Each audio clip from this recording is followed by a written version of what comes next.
velocity, accuracy, statue. The last one sounds like it might be a little bit of a negative, but honestly, if you could throw the ball like Michael Penix, you wouldn't run either. That's what I love about him. I think that he has so much confidence in his ability, and I use this term with Drake May a little bit, but it really applies to Michael. It's sustained accuracy. A lot of times it's easy to complete passes at a high clip inside 10 yards, but he is as confident throwing the ball in the 15, 20, 25 yard, and even beyond that he is throwing a hitch at 5. So for me, that's what really stands out when I watch Michael play. The Washington Huskies Pro Day has officially concluded, and there were a couple of guys that really stood out to NFL scouts. However, there was one guy who absolutely had everyone in awe, and that was Michael Penix, the quarterback, one of the best in this year's NFL draft. However, I think what he did yesterday just shot him up draft boards. Not only did he, remind every single scout and every single NFL team how much of an athletic, monster he is. I mean, the man ran a 4.5, right? Has insane speed for a quarterback, but not only possesses top-end talent as an accurate quarterback, right? He also was one of the only quarterbacks that, ran the 40, jumped, did everything that most quarterbacks in this year's draft class was like, yeah, you know what? I'm going to skip the 40. I'm going to skip the vertical leap. I'm going to skip the everything, right? He did all three of the main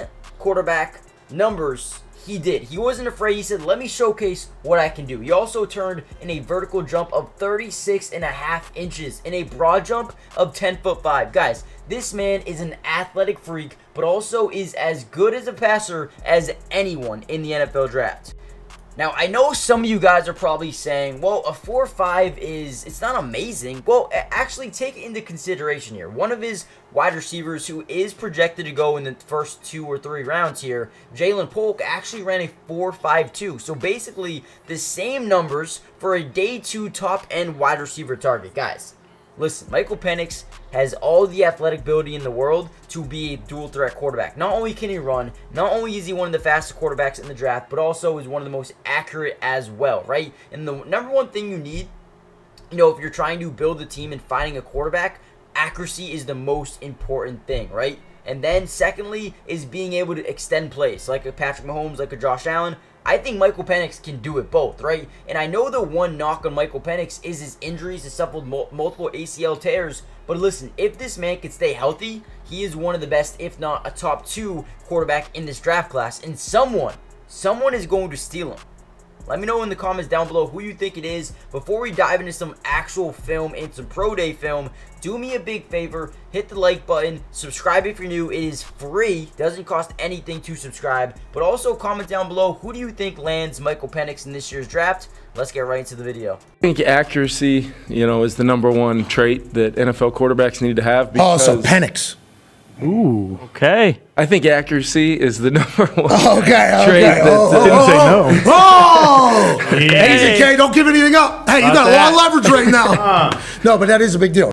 Now, when you look at Michael Penix as a player, the man is a different breed. Now, when you look at what fits, what teams could be absolutely amazing for Michael Penix in his development, I think there's no other perfect fit other than the Minnesota Vikings, right? You look at a guy like Justin Jefferson, one of the best wide receivers in football. You look at Jordan Addison, broke out in his rookie season, looked like a beast, right? They also added Trent Sherfield. You have TJ Hawkinson. They signed Aaron Jones. This team is very, very complete when it comes to weapons, and they do have a good offensive line as well if they can stay healthy.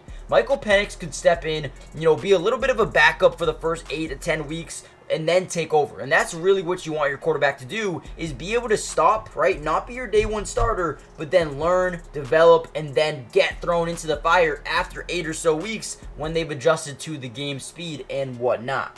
Now, the Minnesota Vikings are the dream scenario in my eyes for Michael Penix, right? You'd stay in that purple. But at the end of the day, there are some other teams like the Raiders that I think could be a very good fit, as well as the Denver Broncos at the same time. I mean, listen, I think if the Raiders get him, you have Devontae, Jacoby Myers, you have Michael Mayer, a young tight end. I think there are a lot of good fits, but in my eyes, the Vikings, the Raiders are probably the best 2.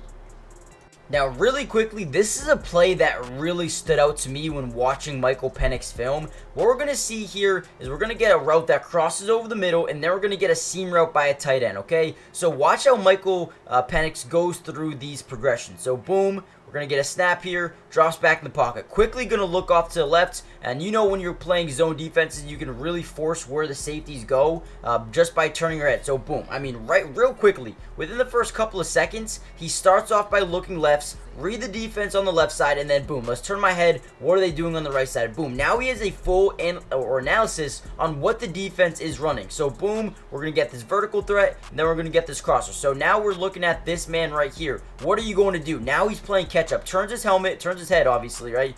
Now we have that, right? But you have to make sure you throw this at the most perfect position where only your guy can catch this football, right? So boom, he waits until we get these guys out of the play.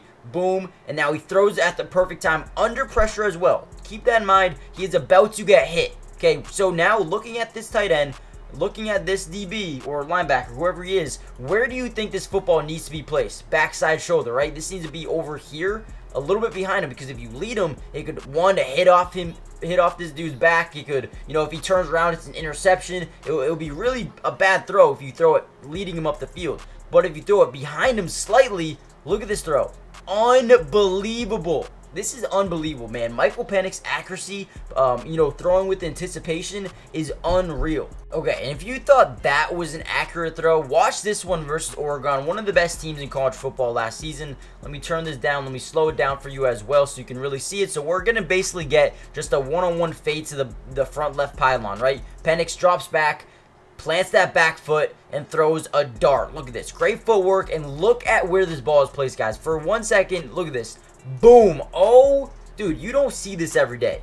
You do not see this every day. And not only does it happen there, but it happens so many times. 3rd and 18 here. Penix drops back in the pocket versus USC and Caleb Williams. Boom, let's avoid the pressure. So, one, you know he has good pocket presence. Let me get out. Let me roll out to my left side. And here we go. Watch this play he makes on the run. Boom. Still getting outside the pocket, stops right by the sideline, and throws up a ball to the left corner of the end zone and perfectly placed for a touchdown. The things that this dude is doing is unreal. And I think everyone looks at his injury history and says, you know, maybe we shouldn't take the risk here because if he does get injured, you know, we just wasted a first-round pick on a quarterback. And I get that. I do get that. But if he is as good as he is, right? If he sees his potential while being able to stay healthy, he could be the best quarterback in this draft class, right? You talk about a guy who has dual threat ability to run. He's one of the fastest quarterbacks in this draft class, but also has all the accuracy in the world that you wanted at your quarterback. I mean, we saw in that interview with Pat McAfee, freaking Kevin O'Connell said, listen, the number one thing you want in your quarterback is accuracy. Yeah. Michael Penix, you hear how he responded to the Michael? He didn't say anything because you can't. I mean, I know you can't, right?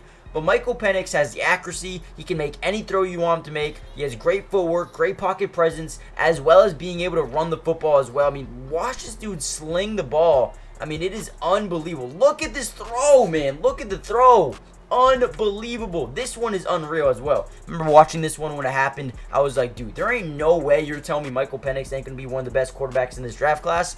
And, you know, he is going up the draft board a little bit, but still going to be like the 4th or the 5th guy taken. Dude, making throws like this, if he can stay healthy, he's going to be a difference maker.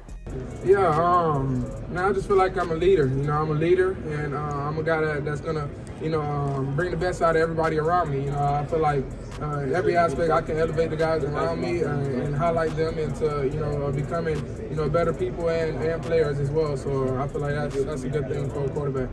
Now, if you ask me, looking at the Raiders roster right now, I mean, tell me he wouldn't be such an amazing fit with Devontae Adams, Jacoby Myers, Trey Tucker, right? You also have Zamir White, Alexander Madison, Michael Mayer, Harrison Bryant. I mean, this team is loaded offensively, weapon-wise. They do need to upgrade this offensive line a ton. But you're telling me with the Raiders sitting at their pick, you know, in the middle of the first round, you know, they could trade up for a Jaden Daniels. But if Jaden Daniels goes number 2, which I think will happen to the Commanders, I think the Raiders could absolutely swoop in and get a Michael Penix and absolutely get a steal here. I think it would be a perfect fit to, you know, play alongside Gardner Minshew and Aiden O'Connell fighting for that QB1 job in the offseason. And again, I think that would allow these guys to win the job, but also give the opportunity to Michael Penix to, you know, sit back, relax, develop a little bit under, you know, not just get thrown into the fire from day one. They also added Christian Wilkins. Defense looks really good. I think this Raiders team could be such a perfect fit, but so could the Vikings as well. So let me know in the comments down below, where do you think Michael Penix lands in this year's NFL draft? Hit the like button, subscribe if you're new, join the family, and I'll see you guys in the next video. Peace.